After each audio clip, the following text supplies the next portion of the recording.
Welcome to Daily Office Devotions, where every Monday through Friday we draw insights from that day's scripture readings as given in the Book of Common Prayer.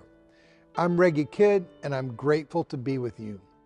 This Tuesday in the season after Pentecost, our readings come from Proper 29 of Year 1 in the Daily Office Lectionary. Today's brilliant paragraph in 1 Peter leads with an intriguing metaphor. Gird up the loins of your mind, 1 Peter chapter 1, verse 13a.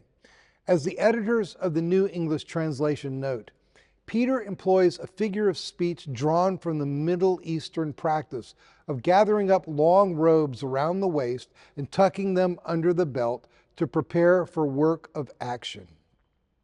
I'm reminded of the way my samurai sword class prepares to clean the floors of our dojo at the end of class. We gather the divided skirts of our hakama and tuck them in our belt, so we move about on our knees and hands as we push moistened towels over the floorboards. Girding up your loins means you are preparing to get to work.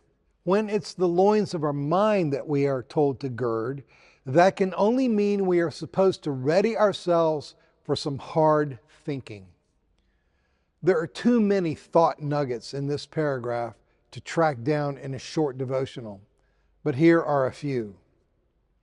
Set all your hope on the grace that Jesus Christ will bring you when he is revealed. 1 Peter chapter 1, verse 13b. Put hope in the grace that will come when Jesus comes again. It takes a lot of mental energy to sort out the things we can fix or attain in the present from the things that will have to wait for the Lord to fix or bring to us. Tooth decay I can address. My body's eventual decay, I can't. Proximate justice we can hope for and work towards in society. Perfect justice will have to wait. Here's the Christian hope. All that is wrong now will one day yield to God's kindness, his benevolence, his unmerited favor. That's worth thinking about. Do not be conformed to the desires that you formerly had in ignorance, 1 Peter chapter 1, verse 14b. Reflecting on the strong desires that used to govern my life, I'm deluding myself if I think I haven't been dragged around by them. For Peter, that is pretty much how our former lives were conducted. Ashley Null summarizes the guiding theological insight of Archbishop Cranmer, architect of the Book of Common Prayer. I approximate Null's formulation. What the heart desires, the will seizes, and the mind rationalizes.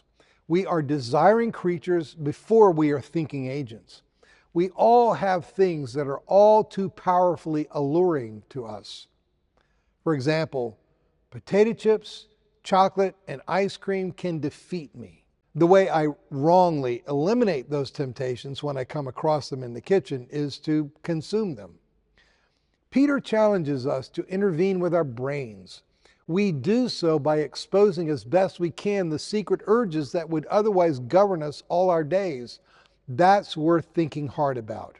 You know that you were ransomed from the futile ways inherited from your ancestors. 1 Peter chapter 2, verse 18. In a similar vein, Peter invites us to reflect on the ways that our upbringing has shaped our sense of right and wrong, truth and falsity. Was our background one of privilege or not? Were we taught that we were loved and valued, or that we were in the way and that other things matter more? Did we grow up with few friends or many?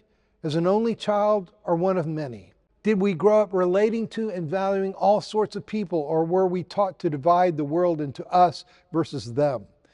Those are things worth thinking hard about. All flesh is like grass, and all its glory like the flower of grass. The grass withers and the flower falls, but the word of the Lord endures forever. That word is the good news that was announced to you. 1 Peter chapter 1, verse 24.